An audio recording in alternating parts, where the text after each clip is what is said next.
Con la oscuridad como lienzo y las sombras como tinta, les doy la bienvenida a Rincones Oscuros.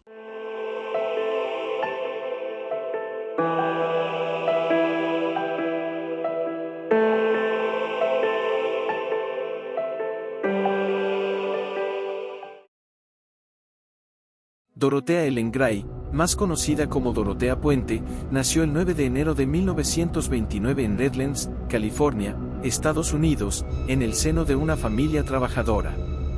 Sus padres, Trudy Mae Yates y Jesse James Gray, eran recolectores de algodón pero murieron cuando ella era tan solo una niña. El padre de tuberculosis y su madre en un accidente de moto. Con 9 años, Dorothea fue enviada a un orfanato donde sufrió toda clase de abusos sexuales para, después, vivir con unos familiares en Fresno. Su infancia estuvo marcada por la tragedia y también por la mentira. De hecho, con los años se convirtió en una mentirosa empedernida que utilizaba sus invenciones para conseguir sus propósitos, especialmente los económicos. Dorothea se casó 4 veces. La primera a los 16 años con el soldado Fred M. C. Fowle, a quien contó numerosas trolas sobre su pasado. Llegó a decirle que a los 13 vivió la marcha de la muerte de Batán y el bombardeo de Hiroshima, que era hermana del embajador de Suecia, o que era muy amiga de la actriz Rita Hayworth. Con los años, M. C. Fowle descubrió que todo fue una falacia. El matrimonio tuvo 2 hijas, pero Dorothea jamás quiso hacerse cargo de ellas. A una la entregó en adopción y, a la otra, la envió con unos parientes a Sacramento. A finales de 1948, su esposo la abandonó y, ante tal humillación, la mujer hizo creer a sus allegados que el hombre había muerto de un paro cardíaco. En 1960 Dorothea se enfrentó a su primer problema con la justicia, la arrestaron por dirigir un prostíbulo. Pasó 90 días en la cárcel del condado de Sacramento. Una vez puesta en libertad volvió a prisión 90 días más por vagabundear. A su salida, comenzó a trabajar como auxiliar de enfermería y cuidadora de personas discapacitadas y ancianos. Fue aquí cuando inició su etapa delictiva administrando de forma fraudulenta las pensiones de sus víctimas. En este tiempo, contrajo segundas nupcias con el sueco Axel Johansen, del que se divorció por malos tratos en 1966. Poco después, se casó con Roberto Puente, 19 años más joven que ella, y del que tomó su apellido en Ciudad de México. Tras 2 años desposados, Dorothea se separó y puso en marcha la denominada Casa de la Muerte, una especie de pensión de 3 plantas y 16 habitaciones ubicada en el 2100 F Street de Sacramento. Estafadora y asesina.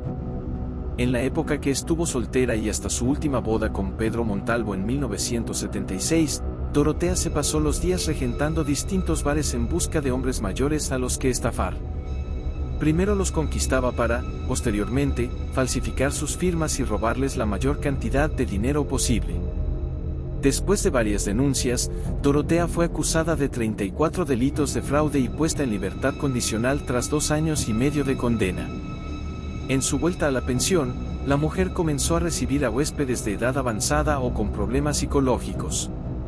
Se mostraba amable y generosa pero, a veces, sacaba su lado más tacaño y posesivo. Quienes osaban enfrentarse a Dorothea por sus artimañas financieras terminaban enterrados en el jardín.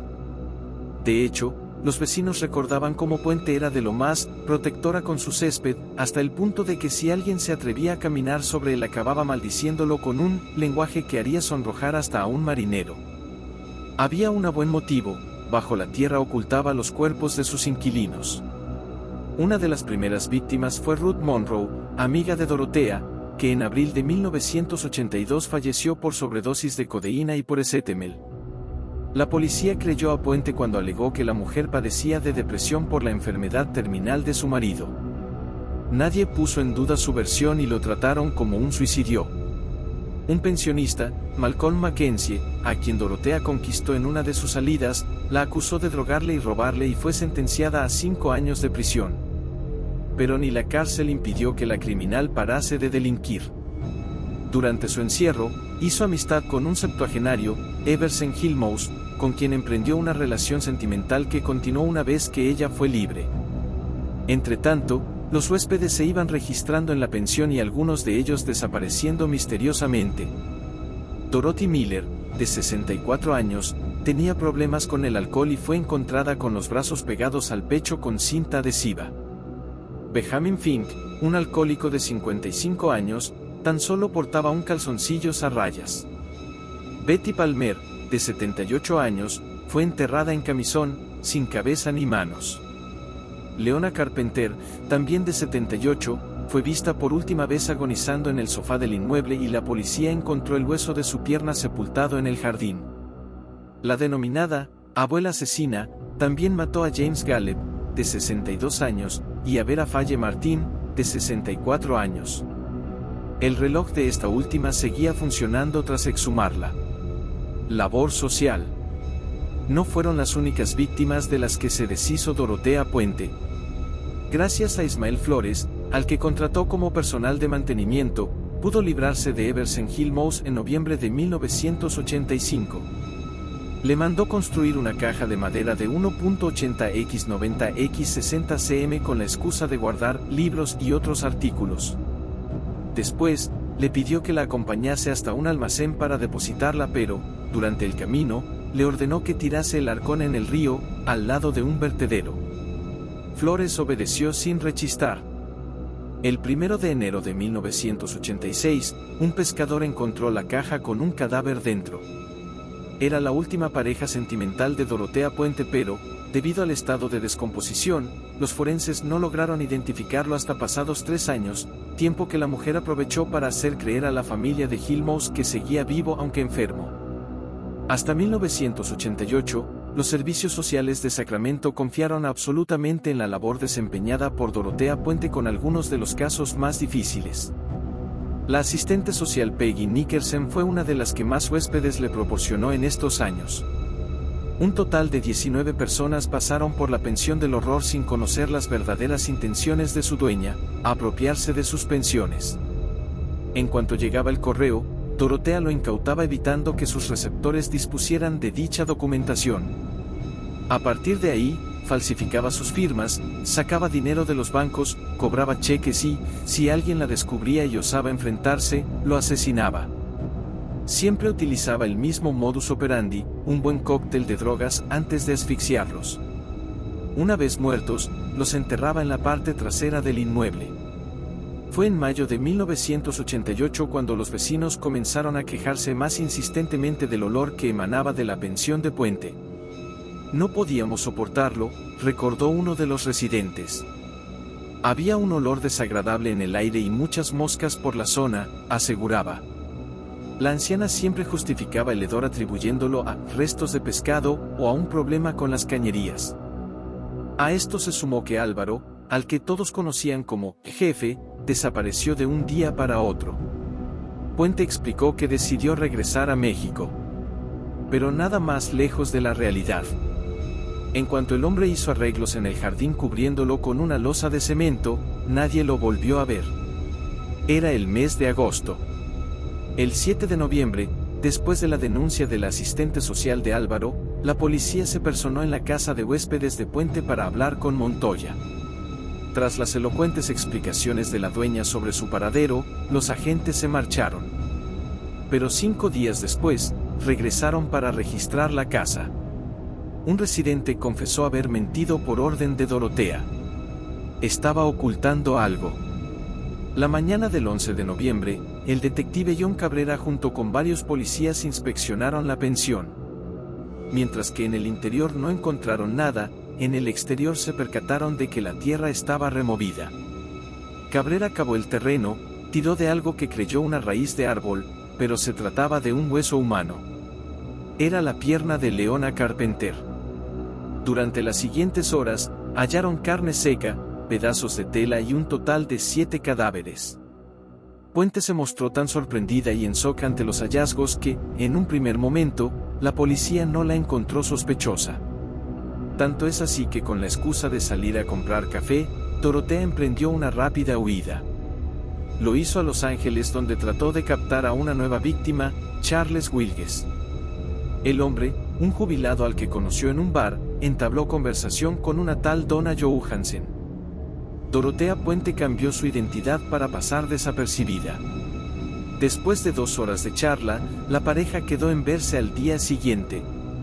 Pero cuando Wilges regresó a casa y puso la televisión, se dio de bruces con la cara de la supuesta dona. La mujer era una peligrosa asesina en serie en busca y captura. Una vez detenida y de regreso a Sacramento, Dorotea hizo sus primeras declaraciones negando su participación en los crímenes. Cobré cheques, sí, pero nunca maté a nadie. Solía ser una buena persona, espetó a un periodista que hacía guardia en la calle. Sin embargo, las pruebas indicaban lo contrario.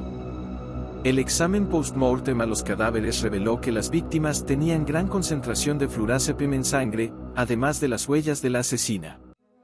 Por no mencionar el cobro de más de 60 cheques pertenecientes a los huéspedes una vez fallecidos. Puente tenía un claro móvil económico para perpetrar estos asesinatos seriales. Por dinero. El 25 de abril de 1990 se inició la instrucción del caso. Con las pruebas sobre la mesa y después de tener en cuenta tanto los argumentos de fiscalía como de la defensa, el juez Gail H. Genichen acusó formalmente a Dorotea Puente de nueva cargos de asesinato. Durante esta vista preliminar, el fiscal retrató a la acusada como una asesina codiciosa, manipuladora y fría como para acabar con la vida de sus clientes con tal de hacerse con sus ingresos. El juicio comenzó en octubre de 1992 con más de 150 testigos y 3.500 páginas repletas de evidencias y pruebas. El fiscal John O'Mara pidió a los miembros del jurado que no se dejasen engañar por las apariencias porque, en ocasiones, las cosas no siempre son lo que parecen. Detrás de aquel aspecto de anciana bondadosa se escondía una mujer que drogó, asfixió y enterró en su jardín a unas víctimas a las que previamente estafó. Inclusive, engañó al personal que tenía contratado para que cavasen zanjas y hoyos con cualquier excusa. Por todo ello, O'Mara pidió la pena de muerte. En cuanto a la defensa de la procesada, llamó a declarar a sendos testigos que hablaron del lado generoso y cariñoso de Dorotea, personas a las que ayudó y guió años atrás y, que sin ella, no estarían ahí. Además, algunos expertos confirmaron que la intención de Puente fue siempre la de amparar a los más desafortunados dadas sus circunstancias personales en la infancia.